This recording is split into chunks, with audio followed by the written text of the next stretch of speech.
you, did they lie? Focus on America today. I'm okay with the revisions. These were made-up lies to the American people for an election day. I'm sorry. It was for an election day. My friend, you are lying. I'm not lying. Because these are when Joe Biden came out and said these jobs are created. This is exhausting. It is exhausting. Abby Phillip went up against one of the whiniest crybaby MAGA pundits of them all in Ben Ferguson on her CNN show as part of a very heated panel debate. We're going to take a look at clips of this exchange between Ben Ferguson, Abby Phillip, and the rest. I'm going to share my thoughts as well. Let's get into it together. The long-awaited September jobs report is now out, and it is as messy as it gets. The good news is that the labor market added 119,000 jobs in September. That is more than double what economists expected. Here's the bad news. Unemployment rose 4.4%, and it is the highest level in nearly 4 years. And then there are the revisions, which paint an even darker picture. The data shows the U.S. economy actually shed jobs in August. On the heels of today's report, J.D. Vance, the vice president, seemed to acknowledge the pain that Americans are feeling, and he issued this plea. My message to the American people who are still feeling like things are unaffordable, who are still feeling like things are rough out there is look, we get it and we hear you. Even though we've made incredible progress, we understand that there's a lot more work to do. And the thing that I'd ask for the American people is a little bit of patience. This economy was not harmed in 10 months. Richard Quest is in our fifth seat. He's probably correct that, not everything that we're seeing here is just the last 4 months in the making. However, I will say that Americans, when you look at the polling and they are asked, whether Trump's policies are helping them, most of them say that it has hurt them. Let's separate the politics from the economics, if that's possible at this table, but we'll have a good try at it. The economics are that the economy is actually not doing that badly at the moment. It could be doing better, and there could be greater strength, but some of the damage is as a result of tariffs, indecision, uncertainty, and all these various other policies. It's AI that's basically driven the market and is driving the economy, at least for the moment. The politics is much, but the economics are also complicated, because as you say with this jobs report, there's a good bit and a bad bit, but the trend is not good. Whichever way you look at it, the trend is not good on the jobs numbers. Now, the politics is really dangerous for the president, because time and again, when you try and tell electorates that things aren't as bad as they think they are, or just you wait, it always goes wrong. That's because the electorate knows what's happening in their pocket when they go to the supermarket. And that's, I think, what J.D. Vance is trying to negotiate. But when you have the president at McDonald's saying, everything's fine, there's no inflation. Do you know the other day I heard him say, and I mean, with all due respect, I heard him say, under Biden, we had the worst inflation ever. I don't care what definition you have. That was never the worst inflation under the last administration, period. It's a lie. It's not true. So when you get this dichotomy... When was it? Sorry? When was the worst then? Oh, because in my lifetime it was Biden, by the numbers. No, 1920s. I wasn't alive in 1920s. No, neither was I, but 1920s. Okay, but so when the president said it, he's saying... Were you alive? No, sir. Sir, he said the worst... He said... Listening comprehension, people. The worst ever is not the worst in my lifetime. Okay? Those are not the same thing. Let's not be silly. Right. And on that point, sir, I think when the president was talking, he's talking about people that are watching him in the moment. He's saying it's never been worse than it was when Joe Biden was president. With respect, sir, he's not. He's saying talking about your dead people? He's saying the worst ever. By the way, in the country's history, I think it's a stretch. Let me ask you then, were you alive in the 1970s? I was not. 1980s? 1981. A lot of people right when Jimmy Carter screwed everything up and Ronald Reagan helped us out. And we had higher inflation then than we had now. So the point I'm saying is, you can't play fast and loose with certain facts and expect the electorate to go along with you when they know it's not true. I agree. That's why they elected him, because the American people realized how bad it was when Joe Biden was president, and they realized that they were being lied to, for example, about the job numbers. I'm old enough to remember when they lied about 818,000 jobs in the jobs report. The job report number of the last quarter of last year, they had to refine them back. Hold on a second. About 1 million jobs they lied about. Hold on there. Let me just correct you. Please. Because, first of all, you are saying that the Biden administration lied about the jobs numbers. That is false. There are revisions that don't don't pull out your Google. No, There it's the are housebudget.gov that literally says you're wrong. Oh my God. 818,000 fewer jobs added than the economy previously reported. That is from our government. That is not the Biden administration lying about the jobs numbers. There are economic, there Abby, are that's the jobs. definition of fact-checking. Oh, excuse me. Yeah, but it is. There are job number revisions that happen every single month. And then annually, there are job number revisions that also happen.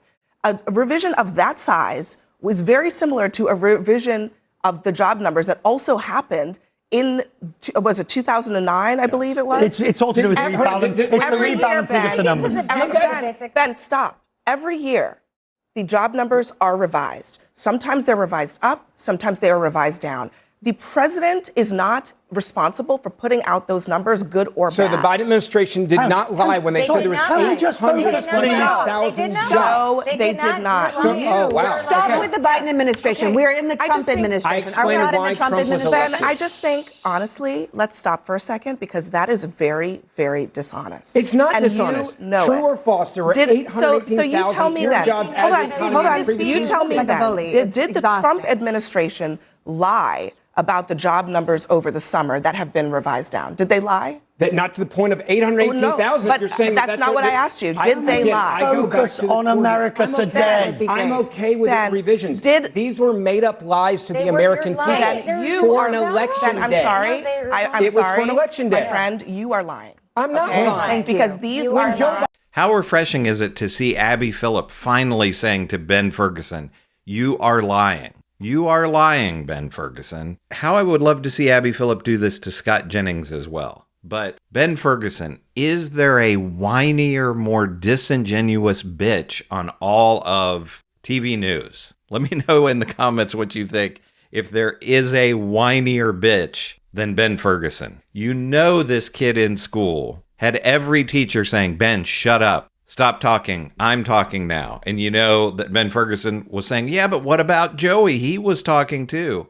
And speaking of Joey, I wish on Abby Phillip's show that they would have Ben Ferguson connected to a little electrode. And every time he would say Joe Biden, he would get a shock. And the next time he said Joe Biden, Ben Ferguson would get a little bit bigger of a shock. Wouldn't that be great? I mean, these Ben Ferguson, Scott Jennings, the rest, it just is exhausting. They're like sharks, or the Terminator. The famous line from the Terminator about that it won't ever quit, it doesn't feel pain, it never stops, and all of that. I'm paraphrasing, I know. And I know for CNN and Abby Phillip, this is probably good ratings for them, but I don't really know beyond that what having a creep like Ben Ferguson on there to just talk over people, and as Abby Phillip is saying, to just lie over and over and over again on their show. Biden came out and said these jobs are created. Stop. This is exhausting. It is exhausting. This is why you guys lost the election. This is I'm sure it exactly is why why we Trump lost the won. election. That's not the Let me point at all. make one other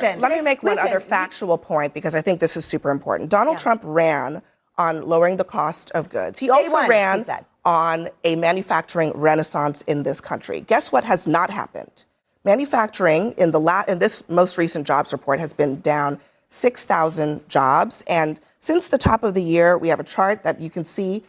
This is the trajectory. It was going up a little bit in January, and since then, it has been going down. If the president manages to get manufacturing of the right sort back, it will certainly be an absolute achievement. And credit to the administration for what they are doing in certain key areas. Where I find it fanciful to the point of ludicrous is when he says $17 trillion of new investment from since the administration came in January. You don't need to over-egg the pudding. Investment is coming into the United States. Yes, they are getting it in back. Record numbers, yeah. They're getting it by bullying, by cajoling, by all sorts of ways. But it is coming, I'll grant you. But please, 17 Can I speak on behalf? Can I just say, let's just bring it back to today. Very quickly. Very quickly. The president has the lowest approvals, actually lower than Joe Biden's economic approvals at the worst moments of Joe Biden's presidency. Donald Trump has a lower economic approval today. And don't ask me, ask Fox News. It's a Fox News poll that's showing low numbers for him, but it's not just Fox News. It's Marquette, it's Reuters, all the polls. Even Rasmussen is showing a big dip. And that is because The public is concerned about the president's policies that have raised their prices. But that's Tariffs. because U.S. We prices. have to take a quick break. We will resume this on the other side of it. We'll be right back. Okay, as the other panelists were saying there, it was hard to make it out maybe because they're talking over each other, but this is exhausting. And it's exhausting when you have these people like Ben Ferguson, these disingenuous spreaders of misinformation and disinformation and propaganda that go on these shows like Abby Phillip show on CNN night after night. They don't present any facts. They just speak over people and they say, yeah, but what about Biden? And this is why we can have no actual discourse in this country. We're coming up on Thanksgiving here in just a few days. I'm fortunate that I have relatives that are likable, rational, nice, kind people.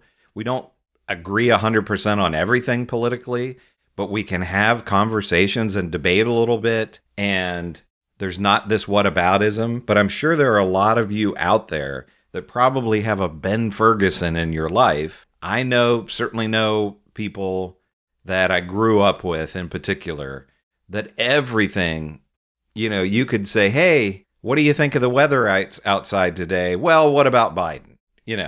What about Obama? What about the Democrats? And that's what stands in for political discourse in our country at this time. Abby Phillip is a thoughtful, intelligent, seems like a very kind person. She actually tries to present facts on her show. And then you just have these clowns like Ben Ferguson who do nothing but bulldoze over these other people with just a bunch of nonsense. And whataboutism, it's incredibly frustrating, I think. And I know a lot of people say, this is why I don't watch CNN anymore. I can't stand the Scott Jennings and the Ben Fergusons and these other absolute clowns and propagandists that go on Abby Phillip's show. Let me know what you think about all of this. Am I right that Ben Ferguson is the whiniest bitch on TV?